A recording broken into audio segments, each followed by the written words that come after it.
오늘은 창세기 4장 1절부터 15절 말씀 가지고 순종하는 예배, 또 바꿔서 제목을 정하면 당신은 가인의 예배를 드립니까? 아벨의 예배를 드립니까? 이렇게 묻고 싶습니다.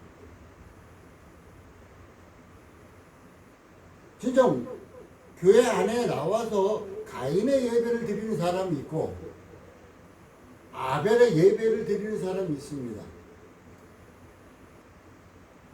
중요한 것은 우리가 아무리 많은 것을 노력할지라도 하나님이 받지 않으시면 아무 소용이 없다는 것입니다. 하나님이 받아야 하는 것이 중요하다는 것이에요.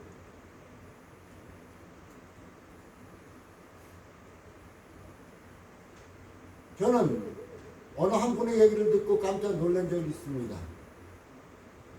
내가 어느 교회만 날마다 가야만이 나에게 두려움이 없다고. 그래서 깜짝 놀란 이유가, 야, 하나님은 그곳에만 계신가 보네? 하나님은 다른 곳에 안 계시네? 그러면 그분이 그곳에서 나오면 불안한 거예요. 하나님이 없으니까. 하나님이 그곳에 가야만 있으니까 거기가 편안한데 거길 나오면 불안한 거야. 야, 이거 하나님을 만드는 건가? 하나님은 무소부재하신 분이 어느 곳에나 다 계신데, 중요한 것은 우리가 사회생활 하다가 보면 하나님을 의식하지 못하고 내 육신적으로 살 때가 많아요. 그래서 교회에 나오면은 조용하게 하나님을 대해서 묵상할 수 있고 의지할 수 있어서 편안합니다. 그러나 어느 딱 지정된 곳에만 가해 마음 편안하다? 하나님 신앙 없다고 생각해요. 그 사람은. 나는 그 사람은 하나님의 신앙이 없이 어떠한 상태냐, 옛날에 우리 손주들이 성황당 가서 음식 차려놓고 빌고, 제가 할머니 보니까 장독대에다가 자식 나가서 안 돌아오면 정환수 깨끗한 물 떠놓고 장독대 앞에다 빌고, 그런 신앙이나 똑같다고 볼 수밖에 없어요. 지금 교회 안에 지금 예배 드린다고 하는 사람들이 이러한 신앙이 너무 많다는 거예요. 문제는 이러한 신앙이, 잘못된 신앙이 너무 많다는 거예요. 오늘 창세기 4장에 보면은 가인과 아벨의 사건이 나옵니다. 그런데 가인의 제단은 하나님이 받지 않으셨어요. 그러나 아벨의 제단을 받으셨습니다. 그 이유가 뭔가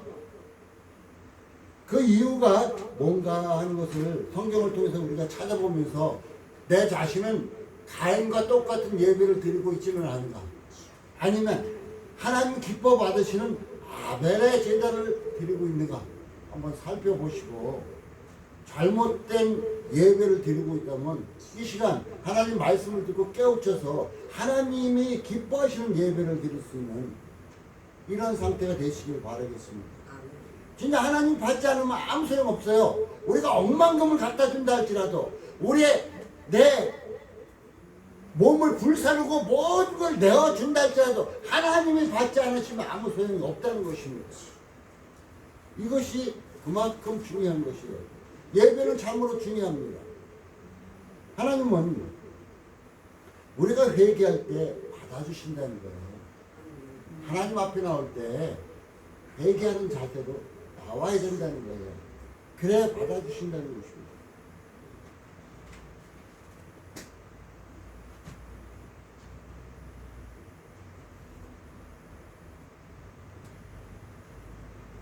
성경에는 하나님의 강림하심은 우리를 시험하고 우리를 알고 하나님을 경외하고 범죄치 않게 하려고 우리에게 나타나 말씀하시기도 한다고 합니다.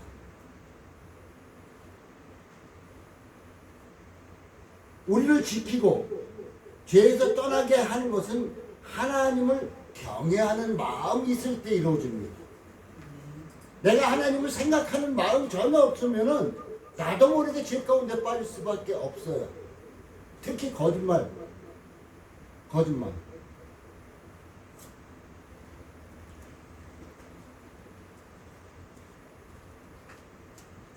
우리 한 자매가 주일날 나올게요. 꼭 갈게요. 그런데 주일날 가자니까 그 마음속에 있는 거짓의 영이 하나님께 나가면 다 결통나니까 두려운 거예요. 그 주일날은 안 와. 평일날은 와요. 왜? 평일날은 예배하지 않고 하나님 말씀으로 비춰지지 않아서 자기의 모습이 잘못된 모습이 비춰지지 않으니까 마음대로 오는 거예요.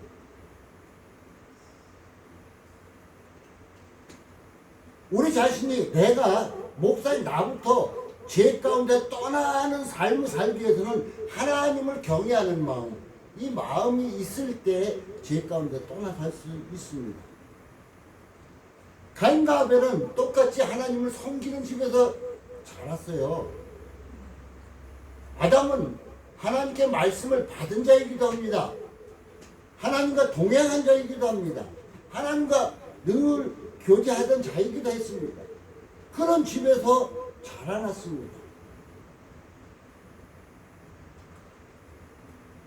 그래서 하나님은 이러한 자들에게 하나님의 집에서 자라나고 못되신앙 중요한 것이 아벨의 경우가 중요하겠죠. 못되신앙에서도 목사의 자녀들이 삐뚤어 가는 게 굉장히 많은데 그거는 가인의 모습이겠죠. 그래서 로마서 12장 1절에 이렇게 너희 몸을 하나님이 기뻐하시는 거룩한 산 제사드려라. 우리의 마음을 몸을 드려라.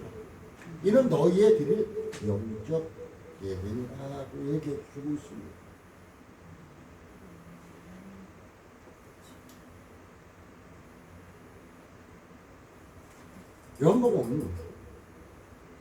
연복음 우리가 잘 알고 있죠. 4장 20절에 예배하는 자는 신령과 진정으로, 이 순간에 내 마음이 세상 속에 자녀한테 뺏겨 있다면 신령과 진정이 되지 않겠죠.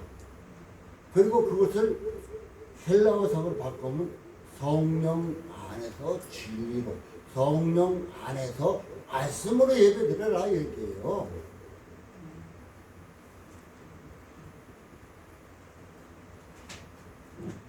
여기서 하나님께 드리는 예물, 그 예물은 내가 하나님을 얼마나 내가 사랑하는지 압니까 하고 대변하는 이런 과정이기도 해요. 예물이. 그런데 가인의 제물은 하나님이 어떻게 했어요? 아담이 범죄한 후에 땅을 저주했잖아요. 그 저주한 땅에서 땀 흘리며 얻은 것을 하나님께 드린 거였었어요. 자, 우리는 가인의 제단과 아벨의 제단을 살짝 비춰봅니다. 가인의 제단은 땅에 곡식을 드렸어요. 그리고 아벨의 제단은 양의 첫 새끼를 드립니다. 우리가 땅의 곡식은 수확해서 많이 모아갖고 아무거나 드릴 수 있어요. 그런데 아벨은 첫 새끼를 드렸대요. 첫 거. 우리가 귀중한 것을 내가 처음 얻었을 때 굉장히 귀중하죠. 그거 누가 돌라 그래도 절대 주고 싶은 마음 없죠. 그것을 꼭 오래오래 간직하고 싶죠. 죽을 때까지라도. 제일 귀중한 것을 하나님께 드렸다는 것은 자신의 모든 것을 하나님께 드렸다는 증거이기도 합니다. 대충 드려진 가인의 제단은 받지 않으셨다는데 자기의 귀중한 것을 드린 아벨의 제단을 하나님이 받으셨다고 얘기해 주고 있습니다. 자, 아까 제가 서두에 얘기했어요. 우리가 하나님 앞에 예배 드릴 때 회개해야 된다 그랬어요. 회개해야 된다. 그 이유는 잠언서 15장 8절에 보면 악인의 제사를 하나님은 미워하신다 그랬어요. 그래서 우리는 예수의 피로 늘 정결케 씻김받고 용서함 받고 하나님 앞에 서야 한다는 것입니다. 또한 아벨의 제단은 첫 새끼를 드렸는데 이것은 정성이기도 해요. 자기의 모든 것을 드리는 정성이기도 하다는 것입니다. 제가 교회에서 헌금을 강요하지 않습니다. 왜? 자칫 잘못하면은 가인과 같은 예물 드려야 하나님 기뻐 받으시지 않거든요. 아벨과 같이 스스로 자원하는 마음으로 하나님께 받은 은혜에 감사해서 자원하는 마음으로 드려질 때 하나님 기뻐 받으시거든요. 하나님이 받지 않은 것은 내가 수억을 하나님께 바친데 아무 소용없어요. 그러나 하나님이 받으신다면 단 1,000원이라도 굉장히 귀중한 것이거든요. 그렇기 때문에 제가 하나님 앞에 헌금에 대해서 절대 강요하지 않습니다. 가인의 재물을 왜 연락하지 않으셨을까요? 하나님께서는 에덴 동산에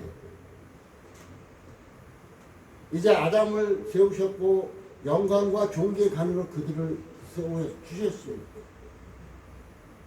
그리고 그 영광과 존귀의 관으로 인해서 하나님 늘 임하셨잖아요. 그래서 그 하나님의 영광으로 인해서 그들이 벌거벗은 몸이 보이지 않았습니다. 벌거벗은 몸이 보이지 않았어요. 그러니까 수치가 전혀 없었다는 얘기예요. 지금 이 순간도 예수님은 빛이 되신다 그랬어요. 빛으로 우리를 인도하고 보호하고 계십니다. 그런데 중요한 것이 불순종하는 순간, 하나님께 불순종하는 순간 상황은 변화합니다. 불순종하는 순간 어떻게 상황이 변하냐? 불순종한 전에는 우리 영혼이 우리를 지배했지만 불순종하는 순간에는 나의 육체가 나를 지배하게 되어 있다는 거예요. 내 자신이 영이 나를 지배하느냐 육이 나를 지배하느냐에 따라서 삶은 엄청나게 차이가 난다는 것입니다. 자, 에덴 동산에서 아담이 하나님의 말씀을 어긴 후 동산 중앙에 있는 나무의 실과를 먹고 난 후에 어땠어요? 처음에 발견한 것이 벌거벗은 몸이에요. 하나님의 영광이 사라지니까 자기의 수치가 드러났던 것이에요. 타락하기 전에 그들의 행동은 선악의 지식이나 옳고 그름이 아니라 하나님을 아는 지식이 지배했다는 거예요. 우리가 이것이 옳고 이것이 나쁘고 이것이 중요한 것이 아니라 하나님을 아는 지식에 내가 얼마나 가까이 가느냐 못 가느냐 이것이 더 중요했던 것이에요. 하나님을 아는 지식이 지배하게 되면은 신뢰와 사랑이 나오게 되고 하나님 말씀에 순종하는 마음이 행동으로 이루어진다는 것입니다. 사실상 우리가 무엇인가 해도 억지로 하면은 안 돼요. 순간을 억지로 눈 가리기 위해서 억지로 하는데 조금 지나면은 남의 눈 피해서 해요. 억지로 안 돼요. 그래서 하나님을 아는 지식으로 하나님께 가까이 나가는 가운데 하나님의 말씀으로 인해서 내가 순종하는 그 순간이 죄에서 떠나는 순간이라는 거예요. 죄에서 떠나는 순간. 바로 선악과를 먹은 것은 하나님 밖에서 선악에 대한 지식, 근원을 찾은, 하나님 밖에서 찾은 거예요. 하나님 안에서 찾은 게 아니라. 그러니까 어떻게 해요? 내가 판단자가 된 거예요. 하나님이 모든 것에 판단자였었는데 이제 하나님의 말씀을 불순종한 후에는 어떻게? 내가 판단자가 된 거예요. 그래가지고 어떻게 해요? 야, 이건 옳고 이거 잘못됐어. 내가 판단하고 있다는 거예요. 네. 불순종한 후에 이들은 무화과 잎으로 자신의 수치를 가립니다.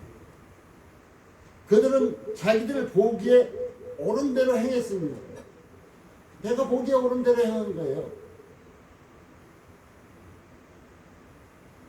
그러나 하나님은 짐승을 잡아서 가죽 옷을 입히셨습니다. 곧 이것은 하나님께 드려야 할 제단이 피의 제단임을, 그 피로 말미암아서 앞으로 그 피로 말미암아서 속죄함 받을 것에 대한 이러한 것을 미리 알려주신 사건이기도 합니다. 바로 이 피의 제단이 예수 그리스도의 십자가의 피의 제단으로 이루어진 사건이기도 합니다. 가인이 가져온 저주받은 땅의 소산은 하나님이 받으실 수 없는 재물이에요. 우리 사모가 옛날에 학교 다니면서 어떤 분이 가정을 깨는 이혼을 하게끔 금도 돈을 번대요. 그거 11조 바치면 어떻게 생각해요? 하나님 기뻐하시지 않을 것이다.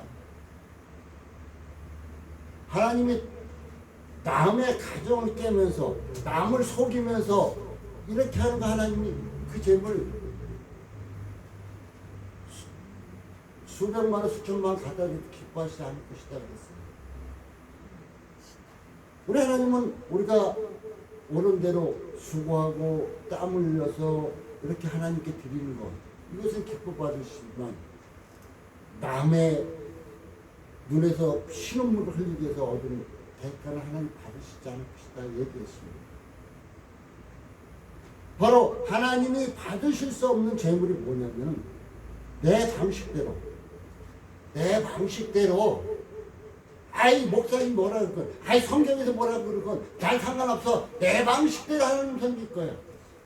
내 방식대로 드리는 예배, 내 방식대로 섬기는 하나님, 이거 기뻐 받으시지 않는다는 얘기입니다. 우리는 하나님이 죄 있는 상태로 나오면 받지 않는다 그랬어요. 그러면 죄를 다스려, 오늘 가인에게도 아벨을 죽인 후에 죄를 다스려라 하고 얘기해주고 있는데 7절에 내가 선을 행하면 어찌 낯을 들지 못하느냐. 선을 행치 아니하면 죄가 문에 엎드리니라. 죄의 소원은 내게 있으나 너는 죄를 죄의 소원은 우리 인간 모두에게 있습니다.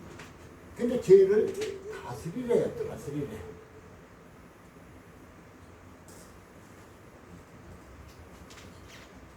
어떻게 하면 죄를 다스릴 수 있을까? 제가 이렇게 쭉 지나면서 나의 삶을 살펴보면 내가 죄를 다스리고 싶어도 안 돼요. 아, 저거 나쁜 짓인데? 하면서 나도 모르게 행동할 때도 있었어요. 정신이 급해서 분낼 때도 많이 있었고. 그런데 내 속에 하나님의 말씀이 들어가고 하나님 말씀이 살아서 역사하기 시작하니까 어떻게 돼요? 그냥 나쁜 짓 하던 것이 하나씩 나도 모르게 끊겨져 나가. 나도 모르게 끊겨져 나가요. 진정 제가 예수 처음 믿을 때 어느 집사님이 나에게 어떤 어렸을 때부터 질병이 한 가지 있었는데 나한테 예수 믿으라고. 그때 당시에는 제가 에이, 차라리 내 주먹을 믿지. 10대 말 20대 초대니까 내 주먹을 믿죠. 그런데 그분이 내 사정을 아시고 나면 아마 당신은 이 성경 한번 읽고 나면은 병 싹 나아질 거예요. 그래요?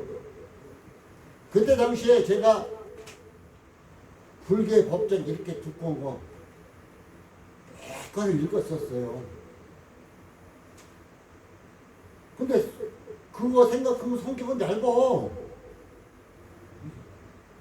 그래, 한번 성령선치고 한번 읽어보자. 성경을 읽어 들어가기 시작했습니다. 근데 성경 한두 기 끝났는데 장세기서부터 대초에 말씀이 계시니라 해서 계시록 아멘까지 끝났는데 내 속에 어렸을 때 가지고 있던 질병이 문제 없어지는 거 없어져 버렸어요. 깨끗이 나갔어. 그러니까 말씀이 하나님의 말씀이 내 속에서 나를 치료하고 계셨던 거예요. 하나님의 말씀이 내 속에서 죄를 다스릴 수 있다는 얘기예요. 나는 다스릴 수 없지만. 히브리서 11장 4절에는 아벨은 가인보다 더 나은 제사를 드렸다는 게 믿음으로 드렸다고 했어요. 믿음. 그래서 그 말씀을 보면은 제가 순종하는 예배라 그랬는데 순종을 믿음과 동등하게 펼쳐놓고 얘기하고 있습니다. 저도 똑같이 생각해요. 믿음이 있다면 순종은 당연한 것이다. 그래서 순종을 똑같이 보고 있습니다. 그래서 저는 노마서를 볼 때 꼭 행함의 장인 야고보서와 같이 연결을 시켜서 봅니다. 그러면은 너무나 당연한 거예요. 너무나 당연한 거예요.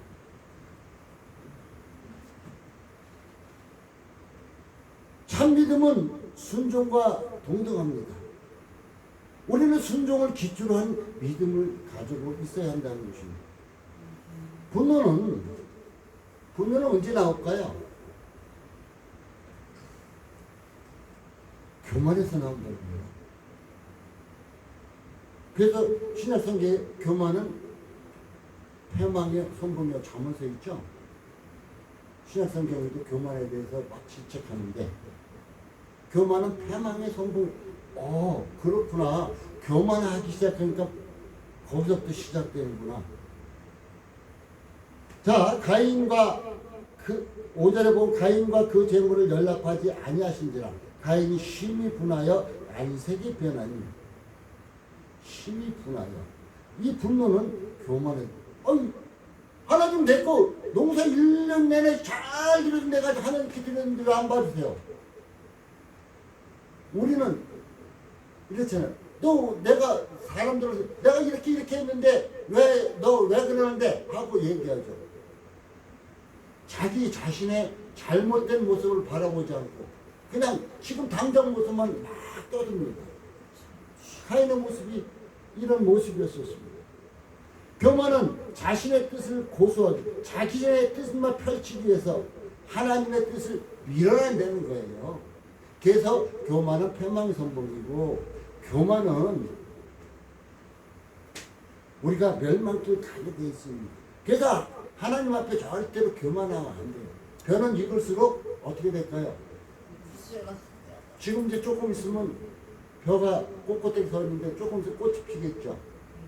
꽃이 피면 아직까지 빳빳합니다. 근데 열매가 생기면 생길수록 익으면 익을수록 고개를 숙여버려요. 바로 우리의 믿음도 이래야 된다는 거예요. 참 믿음을 가진 자랍니다. 장세기 4장 6절 7절에 선을 행하는 것이 곧 순종임을 우리에게 말해주고 있습니다. 곧 순종입니다.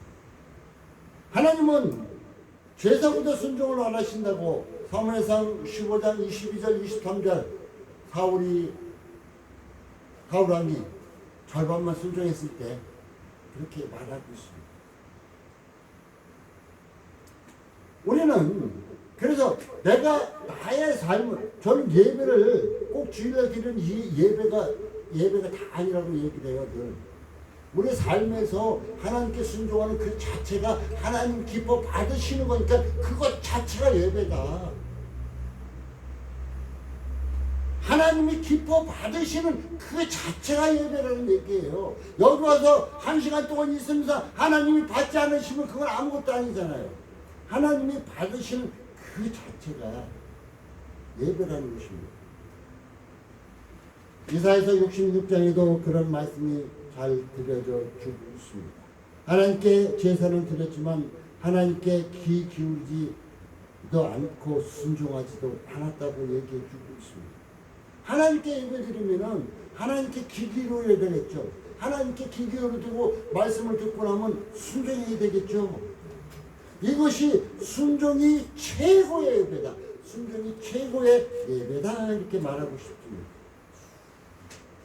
선을 행하지 않으면 하고 오늘 성경엔 얘기해 주고 있죠. 7절에 내가 선을 행하면 어찌 나를 내가 선을 행치 아니하면 하고 얘기해 주고 있습니다. 곧 선을 행하지 않는다는 것은 내 마음대로 하면 여러분 당신 마음대로 하면 얘기해요. 그러면 그 순간에 어떻게 되냐? 네 마음대로 하면 내 마음대로 하면 어떻게 되냐? 죄가 문 앞에 엎드려 있대요. 죄가 문 앞에 엎드려 있대요. 그럼 결국은 그곳을 왔다 갔다 하는 우리는 문을 들락날락하는 우리는 어떻게 해요? 죄 속에 빠질 수밖에 없다는 얘기예요. 내 맘대로 하면은 결국 그럴 수밖에 없다고 로마서 8장 12절 13절도 말해주고 있습니다. 우리가 죄에서 해방됐지만 죄의 법은 역시 존재하기도 합니다. 참된 믿음과 순종이 있어야 죄의 법을 방어하고 정복할 수 있다는 것입니다. 참된 믿음과 순종이 있을 때 죄의 법. 그래서 사도 바울이 오라 나는 공고하다. 죄의 법이 나를 사망의 법으로 이끌어 간다 그런다. 그것을 이길 수 있고 정복할 수 있는 것은 참된 믿음에서 그 믿음에 상응하는 순종이 있을 때에 나타난다는 것입니다. 그래서 선을 행치 않으면 하나님 기뻐하시는 일을 행치 않으면 결국은 죄와 짝짝꿍할 수밖에 없다고 성경은 말합니다. 아벨은 믿음으로 하나님께 기뻐 받으신 제도를 쌓았습니다. 곧 순종함으로 죄와 사망의 법칙을 정복한 것이 아벨이기도 하다는 것입니다. 문은 항상 열려 있습니다. 우리에게도 문은 항상 열려 있습니다. 우리에게 문이 열려 있는데 두 가지 문이 열려 있습니다. 한 가지는 생명의 문이요, 한 가지는 사망의 문이 열려 있습니다. 생명의 문으로 통과할 수 있는 사람은 예수 그리스도를 영접하고 믿음으로 순종하는 자에게 그 생명의 문이 열려 있습니다. 사망의 문으로 들어가는 자는 어떤 자가 들어갈까요? 바로 불순종하는 자가 들어갈 것입니다. 바로 사망의 문은 죄와 귀신이 접근하는 통로입니다. 죄와 귀신이 접근하는 통로가 바로 사망의 문이기도 하다는 것입니다. 죄의 문을 여는 순간 우리는 불순종할 수밖에 없습니다. 죄의 문을 여는 순간 불순종할 수밖에 없습니다. 그러나 죄의 문을 닫는 순간 우리는 순종하는 자가 될 수 있습니다. 종이 한 장 차이예요. 생명의 문과 사망의 문을 들어가는 건 종이 한 장 차이라는 것입니다. 가인은 자기 지혜와 논리를 고집함으로 마음에 시기가 들어왔습니다. 그래서 심사가 뒤틀렸어요. 그래서 증오가 생겼습니다. 결국 살인하고 말았습니다. 그래서 결국 살인죄는 마음으로부터 나옵니다. 내가 살인한 약한 게 안 되어 있어. 우리는 쉽게 얘기합니다. 근데 내 마음으로부터 미워하는 마음이 나오면 벌써 살인죄를 범하는 것이라는 것입니다. 불순종의 삶을 살면 누구든지 가인처럼 될 수 있습니다. 목사님 나도 하나님 말씀에 늘 불순종하고 살아가다 보면은 가인처럼 될 수밖에 없습니다. 여러분도 똑같다는 것입니다. 가인은 불순종함으로 죄의 법에게 문을 열어줬어요. 죄의 법에게 문을 활짝 열어줬습니다. 이거 죄라는 것이 하나 주면 10가지 뺏길 수밖에 없어요. 불순종의 법칙의 삶을 약간만 열어도 요 정도 괜찮잖아, 요 정도 괜찮아 하고 약간만 문을 열어도 거대한 댐이 구멍이 뚫린 것과 똑같다는 것입니다. 이번 장마 많이 왔죠, 비. 그런데 막혔던 댐에 한 곳이 무너지기 시작했다면 잡을 수 없을 것입니다. 바로 불순종하는 순간 이런 결과도 나올 수 있다는 것입니다. 자기 뜻을, 내 뜻을 내려놓지 않고 내 길만을 고집하는 자는 결국 댐이 무너지는 결과를 맛볼 수밖에 없다는 것입니다. 여러분 누가 지배합니까? 여러분을 누가 지배합니까? 육신적인 욕심입니까? 아니면 말씀입니까? 여러분을 지배하는 것이 누구입니까? 여러분의 욕심입니까? 여러분의 생각입니까? 아니면 하나님의 말씀입니까? 여러분의 욕심과 여러분의 욕심이 여러분을 규정한다면 여러분은 불순종의 길을 걷고 있고 사망의 길을 갈 수밖에 없다는 것입니다.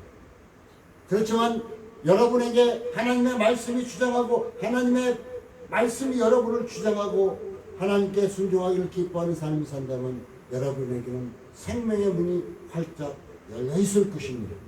나는 여러분에게 말씀이 주장하는 삶, 곧 아벨과 같이 믿음으로 하나님 앞에 예배드리는 자가 되어지기를 예수님의 이름으로 축복합니다. 결론을 맺겠습니다. 하나님의 진리의 빛이 말씀, 빛으로 하나님의 진리의 빛으로 하나님의 말씀으로 한번 여러분 자신을 비춰보시기 바라겠습니다. 여러분의 모습이 알 수 있을 것. 우리가 거울에 우리의 모습을 비춰보면 우리의 모습이 어떤지 알 수 있듯이 하나님의 말씀을 통해서 여러분의 모습을 비춰보세요. 그러면 여러분이 어떤 모습인지 잘 알 수 있을 것입니다. 하나님은 은혜로 우리들의 눈을 열어 불순종의 영역을 보게 할 것. 아, 내가 이거 불순종했구나, 잘못됐네 하고 돌이키게 하실 것입니다. 이제 말씀 가운데서, 믿음 가운데서 순종함으로 하나님이 받으시는 예배, 하나님이 받으시는 삶 사시면서 하나님이 그냥 필요에 따라 그냥 내가 기도하지 않아서 채워주는 이런 축복의 삶을 살아나갈 수 있기를 예수님의 이름으로 축복합니다. 기도합니다. 하나님 감사를 드립니다. 늘 함께하여 주옵소서. 아버지요, 저희들 절대로 가인의 제단을 쌓지 않게 없어서 믿음으로 아벨의 제단을 쌓게 없어서 삶에서도 내 자신이 나를 주장하는 것이 아니라 말씀이 주장하는 자 되게 하여 주옵소서. 이 한 시간 잠시 내려가서 아버지 우리 강도사님들에게 안서에 기도하기로 원합니다. 주께서 강하게 역사하여 주시고 성령의 뜨거운 역사가 나타나게 하여 주옵소서.